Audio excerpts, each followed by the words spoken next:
just immeasurable stupidity. Naive Russian soldiers fell for a Ukrainian deadly trap in Avdiivka and started even switching to a full defense mode. And besides that, Russians were able to reportedly intercept kinda ATACMS missile. You'll see soon what I mean by that. But more about all of this in just a couple of minutes. What's up, investors? It's the Russian dude. And let's get straight to the point and talk about some ridiculous Russian propaganda. Cool. So, we have this representative of the Russian State Duma, basically government, Andrei Gurulev, and he's also in some way affiliated with the military. And a couple of weeks ago he made a very difficult and complicated statement on Russian state TV channel during one of the propagandistic TV shows. He said that those Russians, which are approximately 20% of them, who do not support Putin, all this plague, all this mucus, all these unpleasant people, these people absolutely do not deserve to live and they should be eliminated.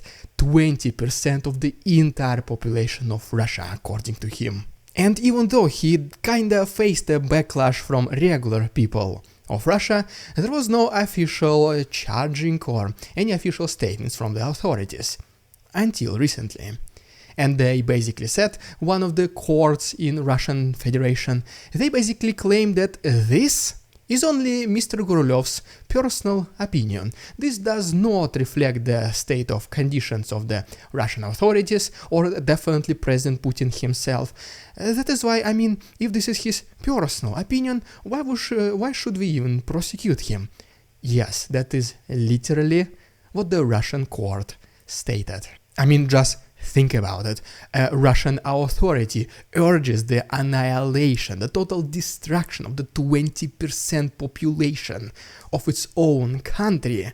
And because he is authority himself, he is basically just let go because it's okay. It's just the way he thinks. How he can be responsible for his own thoughts, right? But wait. There is more.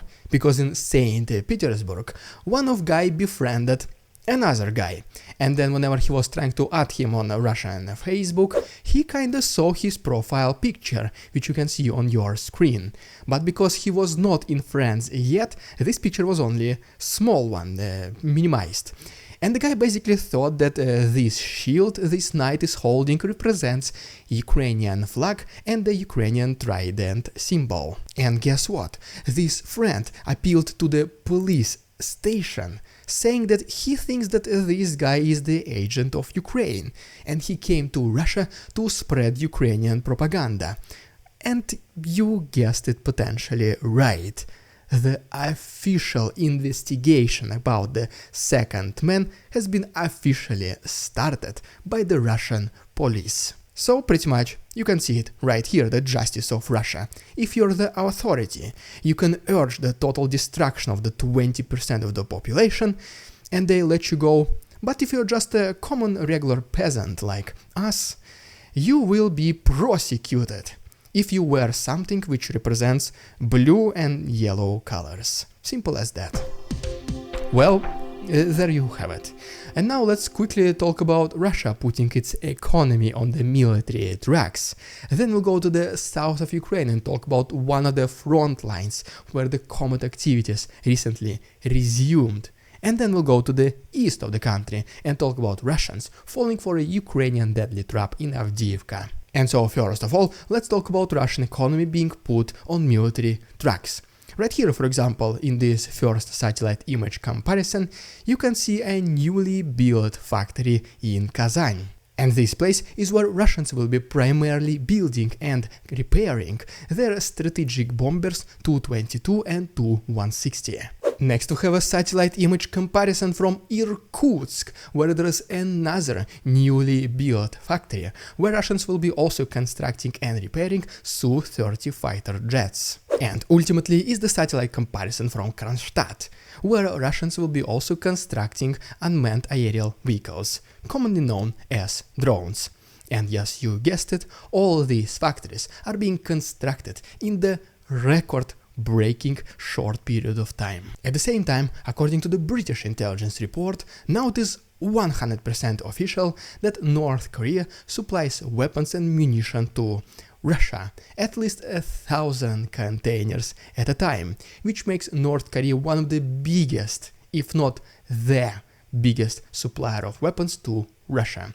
Most likely, this happens in exchange for either just regular money, or maybe military knowledge, or maybe some other assistance, including the ones potentially in space industry. But Ukraine keeps receiving assistance from the West as well, such as, for example, Denmark recently announced another 500 million euros support package to Ukraine, which will include T-72 tanks and BMP-2 fighting vehicles. Besides that, most likely in January of next year, only in several months, Ukraine is about to receive extended range missiles with the range up to 300 kilometers. This will be a massive game changer. And ultimately, America approved another $150 million military support package to Ukraine, which will include munition to NASAMS and HIMARS, also millions of rounds of ammunition and such military devices as Javelin and additional protection for Abrams tanks.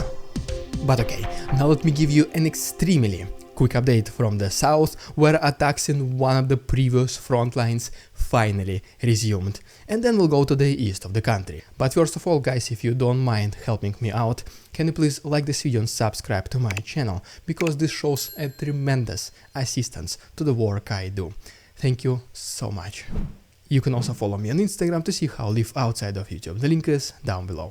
And so yes, first of all, speaking about the south, Ukrainians were able to destroy an assault group of Russians along with 2 of their tanks located next to Krynki. Then we have the report by the Institute for the Study of War, which claims that Ukrainian counteroffensive in Robotyne frontline finally, slowly but surely, resumed, and Ukrainians have small but confirmed gains to the west of Robotyne and also next to Verbove, and Russians even reportedly fled from some parts of Novoprokopivka. And obviously, the offensive of Ukrainians across Dnipro River keeps going on. Russians at this point also confirmed this, and one of the biggest new naval group of Ukrainians, which landed on the other side of Kherson region, was spotted next to already Krynki, as you can see, way further from the original place of crossing next to Antonovsky Bridge, Pyshanivka and Pitstepnya.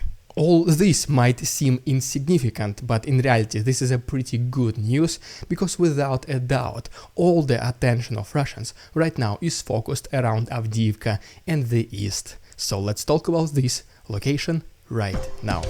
But if you don't mind, please allow me, guys, to make an extremely just 1 second quick stop in the territory of Belarus, because according to the Ukrainian intelligence, approximately 3,000 Wagner soldiers and 2,000 Russians are still located to the northern border of Ukraine, but due to not that significant number of soldiers, they do not possess any threat as we speak.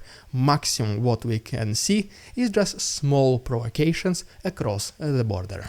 And now, as promised, let's go to the east. And also, as we refer to the report by the Institute for the Study of War, Russians attempted their offensive along Kupiansk-Svatove-Kremina front line with absolutely no confirmed gains. Ukrainians were focusing primarily next to Bakhmut, and Russians obviously were mainly concentrated around Avdiivka. And as we go back closer to Kupiansk frontline, Ukrainians once again, using $400 drone, were able to destroy the most modern battle tank of Russians, T-90M. But potentially the most intriguing event happened in Luhansk, where Russians, according to them, were able to intercept, quote-unquote, kinda, ATACMS missile, and right now you will know exactly what I mean. So, in this video you can see the consequences of Ukrainians most likely using ATACMS missile to attack one of Russian military bases in Luhansk region. And I mean, you cannot argue with the literal video. And that is why the Russian propagandists, they had to acknowledge the fact that there was an impact, but they were able to find a way to make their situation to their advantage.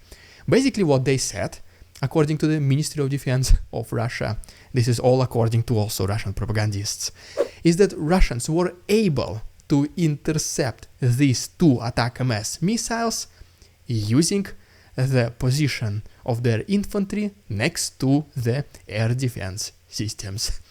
So, yes, what they say is that there was an impact, missiles reached their destination, and the ones who intercepted this were the bodies of Russian soldiers. I mean, yeah, kinda makes sense, right? And just before we talk about this, another deadly trap by Ukrainians in Avdiivka, here is a glorious picture of a Ukrainian self-propelled artillery system called Bogdana, produced by Ukrainians, used in Donetsk region. This machine is truly incredible. And so yes, now Avdiivka.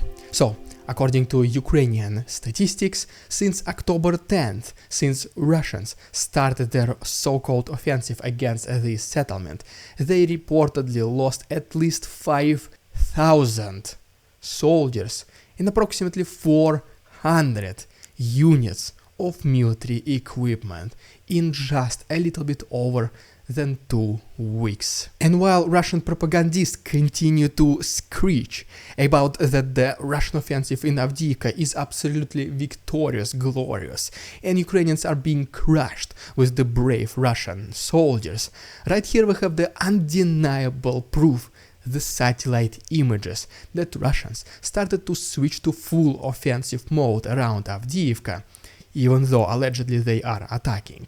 And for example, right here you can see the trenches, the dragon teeth protective system, let's call it like this, and even multi-layered lines of defenses.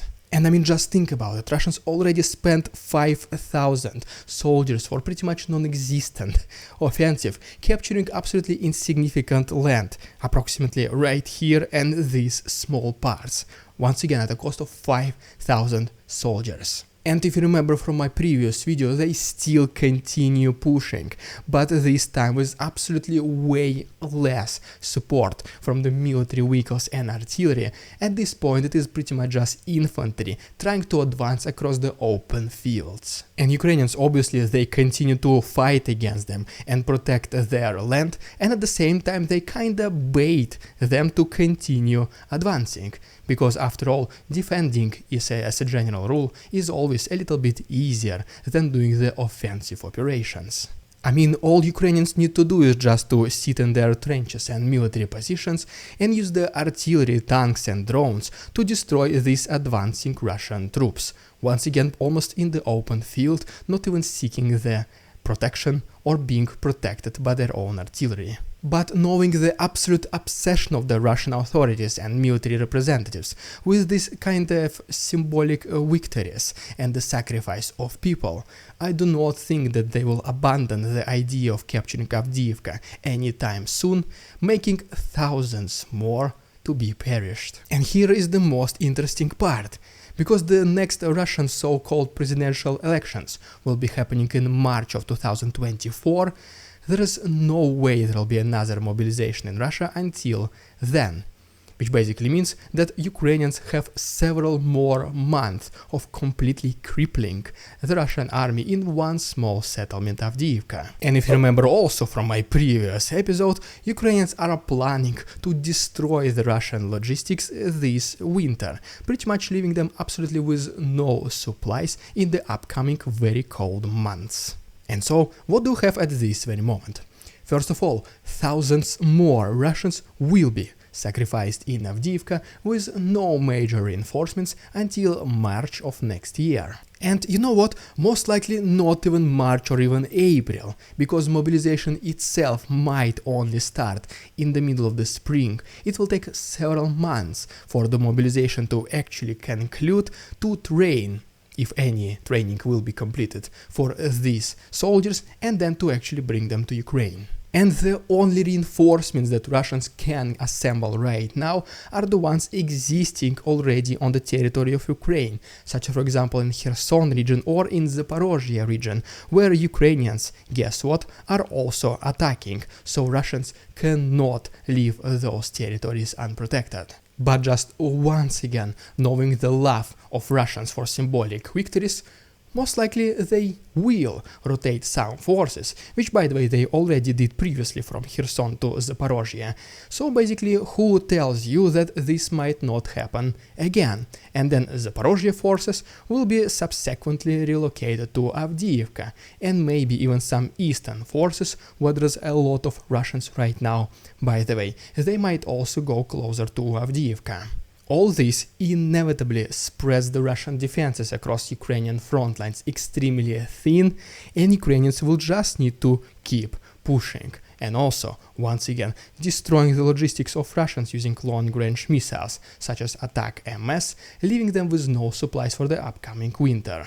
And whether Russians, by sacrificing all the other directions, whether they will be successful in Avdiivka or not, still very, very questionable. This will most certainly inflict an extremely major impact and damage on the Russian military as a whole. So as you can see, we basically have a recipe for a perfect disaster. And even though last winter was a little bit more in favor of Russians, this feels completely the opposite for the upcoming winter.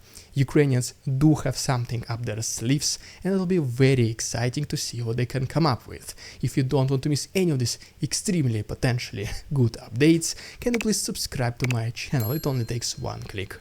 And if you want to get early access to fully uncensored episodes of The Russian Dude and also hundreds of extra footage weekly, please go ahead and check my Patreon. The support starts only as little as $4 per month, and the link is down below. Thank you so much my patrons for your support, and see you tomorrow.